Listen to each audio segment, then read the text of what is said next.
Welcome, everybody, to the Next Step Show. We have our special guest, my dear friend, Arian. Arian, how you doing, brother? I'm well. Thank you, Pavel. Good. And today we are going to be talking about early startups and how can investors or founders of new startups, new tech companies can actually seek for money, ask for money.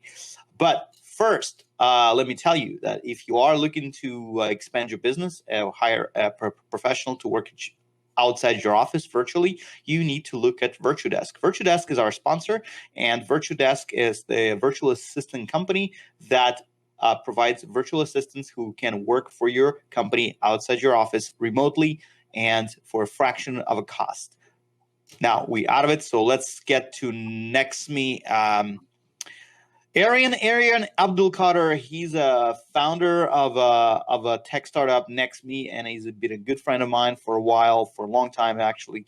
And you are the guy who actually I would turn for any advice if I were to look for funding. So here you are, and so tell us something about yourself, man. Tell us what you've learned. You went through the big journey of of building your company and to getting some funds for it, and what have you learned?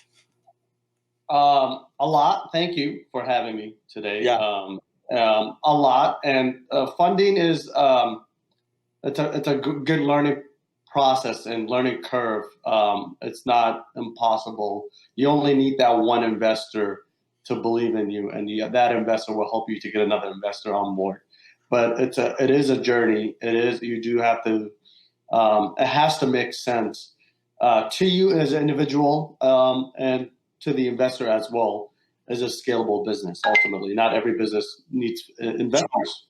So let me clear up for people who may not understand what we're talking about. But whenever, let's say, you open a company or a tech startup, you need some money to operate, to hire talent, to basically run the business. And sometimes what founders of the companies do, they go to outside investors. Well, basically, there's two ways to get money. One of them, as I said before in the show, you can invest your own money, which means self-funded, or you can be outside funded, which means you go to outside investors. It could be your friends, family, angel investors, or big VC companies that actually give out money in exchange for equity to the entrepreneurs so they could actually start their businesses and run their companies. And Arian, I know it's extremely hard for a brand new company that still doesn't generate much of an revenue to get some money from outside investors, right? Yeah, it's hard not only actually for early stage startups like NextMe, but it's also hard for a bigger companies, a Series A or Series B or Series C round, and to raise funds. For those people who do not know, what is Series A and B and C? Could you tell us? So yeah, seed basically it's an early stage funding that you raise angel investors, family, or so there's a family friend round funding, and then there's Series C between $500,000 all the way up to sometimes $5 million. It depends on the industry. More likely in the up to $3 million range of round, and then you'll have a $3 million of funding from investors in the seed round. How long would this runway work? Is it for 18 months or 24 months? And then you need to think ahead 6 to 9 months to get ready to go for basically another funding tour for Series A round. Mm-hmm. And then you're looking to raise another between $5 to $12 million or $20 million, whatever the amount the company needs. So but there are different stages. What's usually needed? Like, let's say somebody thinks, okay, I have a good business idea. Why don't you just go and get a couple $1 million from investors and be happy? We actually know sometimes people just specifically organize startups just to raise funds, and that's their end goal.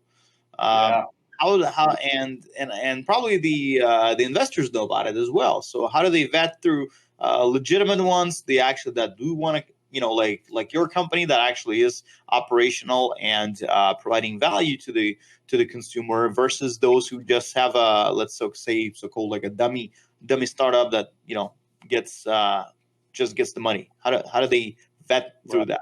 How does it work? So there's different type of founders, right? There's different ways of raising funds. You can actually do it in any way. It's possible to do it in any way, as long as you find that investor that believes in the idea or the concept. There's startups like NextMe. Basically, I'm a first-time founder, so I had to start from scratch, right? And basically, this is your first business, right? Yeah, I would say so. Yeah, first legitimate business with investors involved. Yeah, So and we had to also. I couldn't just put a pitch deck together and go raise funds because I haven't done it in the past. So what we did was we focused on building a team first. So we put a team together, and then we build in a small MVP. So What's team MVP for those minimum viable product.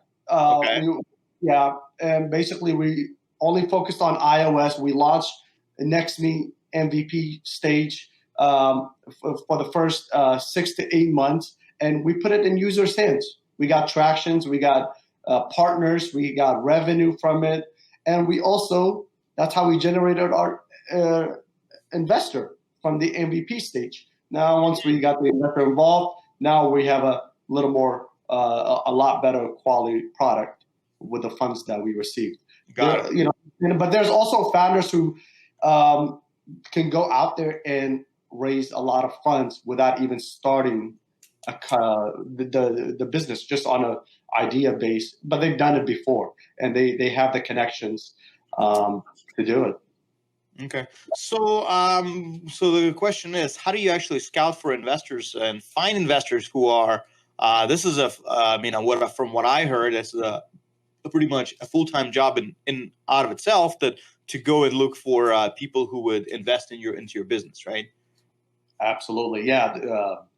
So you don't want to reach out to every investor, right? You don't want to reach out to every investor it depends on what stage you're in the startup, right? If you're an early stage, you may, so let's use Madrona VC firm in Seattle, for example. They do invest in early stage startups, and they don't, right? It depends. It depends on the business model, and also it depends if they actually. So, what type of business are you? Before you approach an investor, you have to look at their profile. Are they focused on consumer base, or is it a B2B? Are they investing in B2B or consumer platforms, or is it just medical? You don't want to, if you have a consumer product, you don't want to reach out to a VC firm or investor that focuses in medical or So you have to have a good understanding. You can't, just because they're angel investors or they're investors, it doesn't mean you go and seek them for money. And you also have to understand your what stage and what level you're at. If you wanted to raise your seed round, you may not want to reach out to Madrona. You may want to be like, hey, let me save this contact or this meeting when I'm in my Series A round. You don't want to go up to Mark Cuban, for example, from Shark Tank. Hey, I have an idea. Can you invest in me? You want to build a product, build a team, have revenue, and then go to Mark Cuban. So you don't, Yeah, that's right. And interestingly, when my company started going, I've been actually hit up by a few investors, and several I talked to, and they say, well, you got to be at least at $3 million annual revenue for us even to consider investing. So, and at that point, I'm kind of like figuring, well, it's either like, if I have that kind of a revenue, why do I need an investor, right? So that's kind of like what comes first, the chicken or the egg, right? You know what I mean? Yes, yeah, and you can do that. I mean, and a lot of VCs and investors do consider a certain amount of revenue, and before they invest, they want to see that the company is actually viable. What do you want? Market Yeah, bear, right? exactly, and it makes sense. And just because you have, you have $3 or $4 or $5 million in revenue, you may also want to consider seeking more funding to blitz scaling your business to the next level, right? And you need more funding to fuel it. If it's marketing team, adding a marketing team, or more heavy tech, or pivoting into a different area or different business. So you may need funding that route, but also once you have, I honestly think users trump revenue. If you have a certain amount of users on your platform, you can get funding a lot faster than if you have zero revenue. That's what happened to Facebook, right? Yeah, exactly. Facebook didn't their revenue. They didn't have a revenue model till late 2008, 9. Yeah, so exactly. So they had all the user base, but they're like, what next, right? And then ads came, and the users are the. And what just for so people understand, when investors give you money for your company, they are looking at an exchange for an equity and a stake in your company.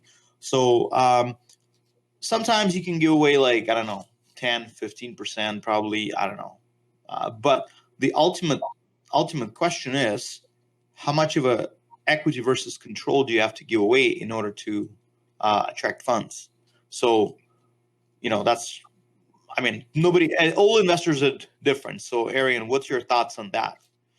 So you don't have to give control away of the company at a very early stage, right? And then and if you actually have the right investors involved and understands, because investing it actually is more of a marriage and more of a long-term partnership. You're going to be with this person for the next 5 to 7 to 10 years, but in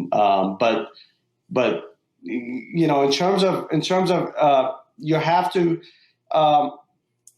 You have to understand, what investors you're looking for, and you if you want to look into raise $2 million, for example, you're going to say, I'm only going to give up 15% or 20% equity stake of the company, and then the remaining 80% is going to be for Series A, another 20% for Series A, another 20% for Series B, and Series C will be 5%. So everybody will gradually get diluted, but also the valuation of the company goes up. But in the early stage, giving up, if you're looking to raise $2 to $3 million, giving up 20 to 25% of your company, it's not a big deal, and don't fight over a point there and there, because you want to make sure everybody comes on board, are happy and excited about the partnership and long-term commitment. And if that extra 1% or 2% makes that investor happy, let go of it. Think ahead. Okay. So, but I've heard, and I actually heard some horror stories that some. Let me just backtrack a little bit. What I heard, there are two types of investors: New York types of investor and Silicon Valley types of investors.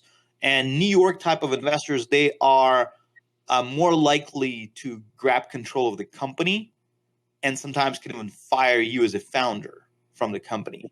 Whereas the Silicon Valley investors will probably work with you, side by side to actually get you to that next level, and help you with with scaling, with basically getting to a level, getting to the connections that you need. Right. What are your thoughts on that? I mean, have you heard of that? Well, it all depends on the investor that you're going to partner with. It doesn't matter if they're in Seattle, New York, Boston, or San Francisco. It all depends on the investor team that's going to get involved. And are you guys? Is it a good relationship? Short term and long term, that has to click. But that's all on the investor and the partnership. Okay, and that really helps. And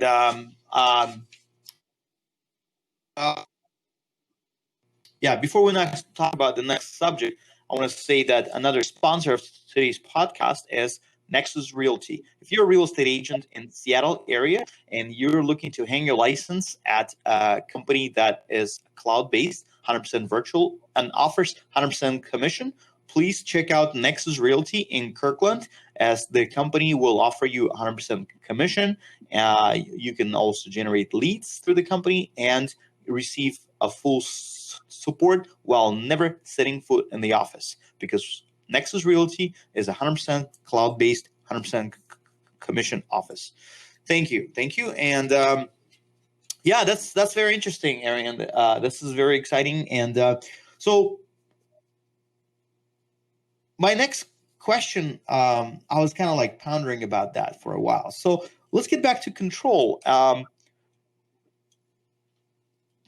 Not actually to control, but let's say, for example, besides the money, I mean, anybody can get you money, because money is not, let's say, hard to find commodity right now. There's plenty of money out there. What do you think is more important? Do you think it's more important to get the funds you need, or it's important to get the connection that you need, or the wisdom that comes, and the way that your investor essentially becomes your partner, that you work hand in hand, more of a like partnership versus investor and founder? All that is important, and especially for an early stage, you need fuel, you need money, you need some dough to fuel up the company and the startup, and paying. If you have a tech team, or if you have a production team, or design team, whatever, you need, and you need marketing funds, right? So you need to basically not only build a good product, but you have to have money to do some marketing with it as well. Yeah, exactly. But, it's important. The funding is important. But if you're looking for advisors, you can bring on advisors without having them be having them be partners, basically. Yeah. Advise you in a startup, and where have they done this in the past? It could be a chief marketing officer at a bigger company or a bigger startup. Or it could be, and I think you're not giving up control when you get some investors involved, and it depends what the size of the check they write. They ultimately will have a board seat, part of the board, and slowly, if another lead round investor comes in, they'll probably replace that seed round of angel investor, and that angel investor should be open to move aside, right? And then. And a Series A investor, VC firm, gets involved and writes a bigger check for $10 million. That's serious seed, early stage VC firm will step aside off the board seat and will be replaced by the Series A VC firm. And then and how many people you want on the board? Yeah, there's a lot of investors are in there. They're investing in you, not take over the company. They actually want you to run the company. They don't have time to replace you, because you, as a founder and CEO or part of the founding team, you guys actually know the business more than anyone. More than anyone, or more than your competitors, more than replace you. Right? So essentially, investors, they just want to, so let me try to understand that. So investors, they just want to dump their money and let you come back in several number of years and 10x their money. Is that what they essentially want you to do? Yeah, there are silent investors like that, and that there are investors are hands-on, and they're giving you advice, they make you better, and they put a full press team together to help you out. They'll put marketing team, hiring executives, or bringing other board members on board. So they're actually hands-on, and we're lucky enough to have two angel investors are amazingly involved in us with whatever we need. They're involved. If we don't need anything, they're like, whatever you need, we shoot them an email. Can we have a call? Can we have a meeting? Or can you work on this for us? They're on it immediately, and we're grateful for that. Interesting. Yeah, that's good. Do you want to tell us about your company, or you want to reserve it for? Well, the NextMe is basically it's on-demand real estate platform. So if you look at, we're in the real estate industry. So if you're looking to buy or sell your next home, you'd be crazy not to use NextMe. And you find a listing and you click tour now and connect with the local agents. And you also get 50% commission refund back. Okay, so if you're listening to this podcast and you are thinking about buying or selling a home and don't want to get involved with a traditional real estate agent, consider NextMe. It's an app, NextMe, NEXME, and you can use it like as an Uber. You can drive up to a home, or you can look for homes on the app and request an agent to come in real time to come and open the door for you. If you like the house, you can have this agent write up an offer, and you receive 50% rebate of the commission. And if you don't like the house, no hard feelings, just moving on. No pressure. So again, Arian, this is you're not a sponsor in this podcast, but I'm just giving you a a shout out. Thank you, Pavel. Yes, NextMe is a platform for the people who are thinking about buying or selling real estate. All right, and if you are a real estate agent, you should consider partnering up with NextMe. A lot of our agents that I know have partnered up and very happy. So moving on, and so Arian, let's say how do people start? And actually, like, if they start a company, how do they find money? So simple question. I know it's been asked a lot. How do you find money? How do you find? I mean, what are the the logistical steps to take to find people who will give you money besides Mom and Uncle Bob? Yeah. So first, as I said, if you're a founder who has done this in the past, it's a lot easier for you to go and raise funds, right?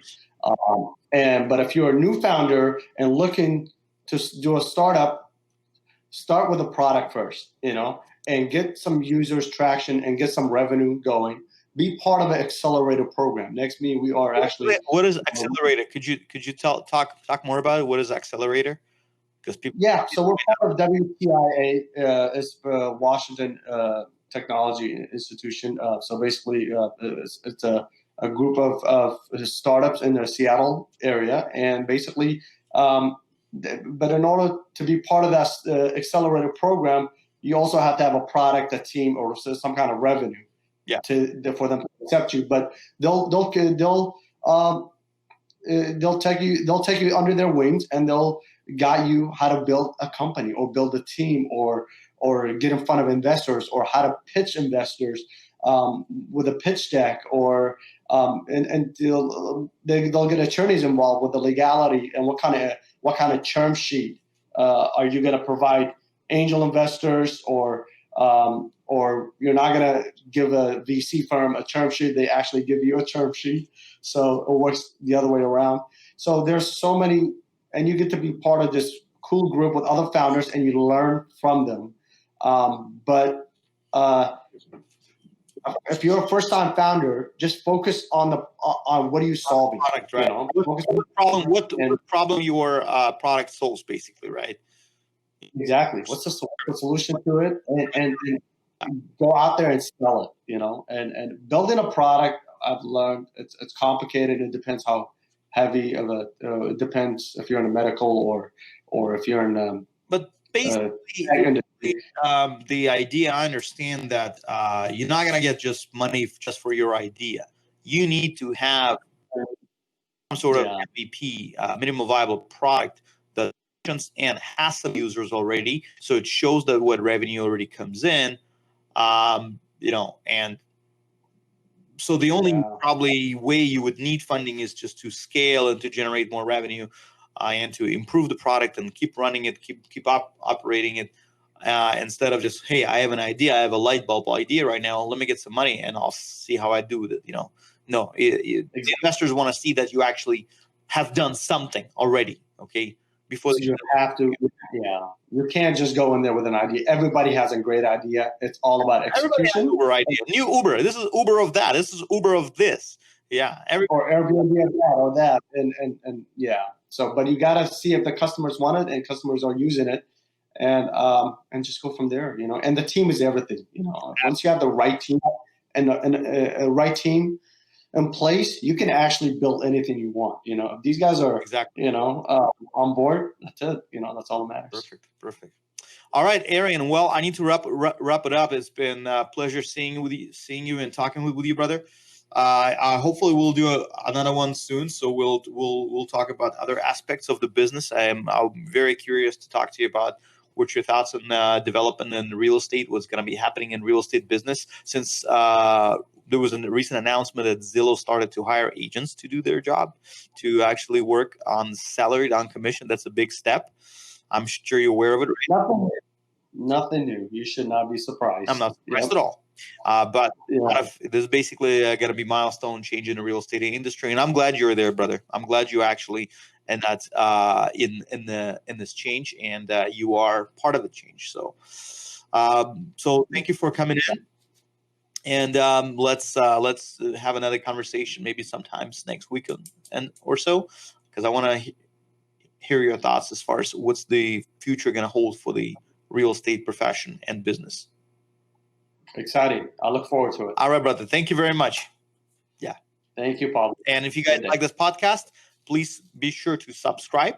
Hit subscribe. Hit the little bell to get notifications when we go live, and also make sure to share it to your friends. All right. As always, guys, go crush it.